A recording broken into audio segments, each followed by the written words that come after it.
Okay, I found the resistance and I have fixed the issue.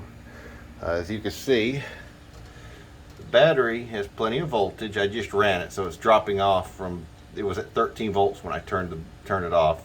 You know, the battery should only have something like 12.6 to 13.2 anyway. This connector right here, let's see if I can get a good shot at it. That one down there, the black that goes into the white, the purple wire is the charging wire. A while back, one of these two hoses, the original ones, cracked and burst and put oil everywhere. It goes from that pump motor down to the drive motor by the wheel over there. I've replaced them with these ultra heavy duty ones, and as you can see, there's no grime or gunk. They're running great. These are actually made to go on light bulldozers and backhoes. So they're much heavier duty than the ones that came on it. I actually replaced all 4 of them. Anyway, it had gummed up in there, and I didn't see that connector initially.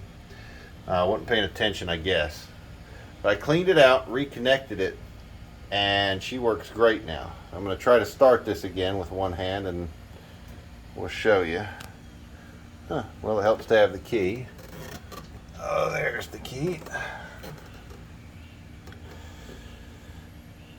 So we're going to turn it on first.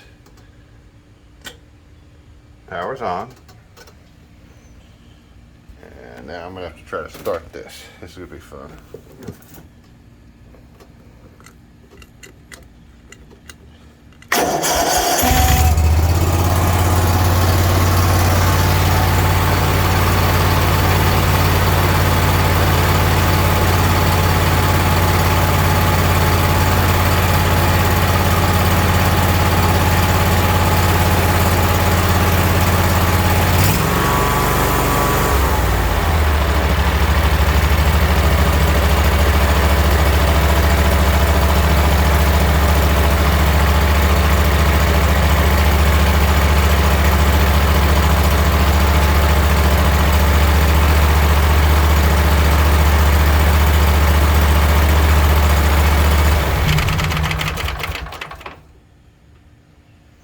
As you can see, that fixed the issue. There's on this particular mower, if you're getting the negative voltage output, it means that the battery, there's too much resistance between the battery and the voltage regulator, rectifier regulator. The only connections on this model are right there, and it comes around, and the other 2 connections are actually, hang on, I've got to finagle my way around here. The other connections are beneath here.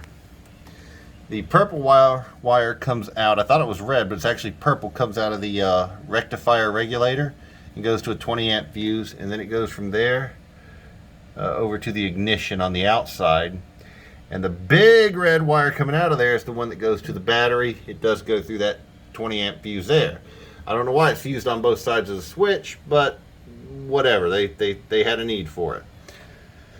So hopefully this helps somebody else out there. I saw a lot of videos out there, various FH models, the 5, 6, 7, and 8 series Kawasaki engines with negative output. Nobody could figure it out. They're most likely there's gunk causing resistance, or the ignition, or I've heard that the fuse box can build up resistance too if it corrodes. So there's just all kinds of places you need to check. And the 2 disconnected wires there are for a switch in case I wanted to run an auxiliary piece of equipment. There's a connector on the harness down low.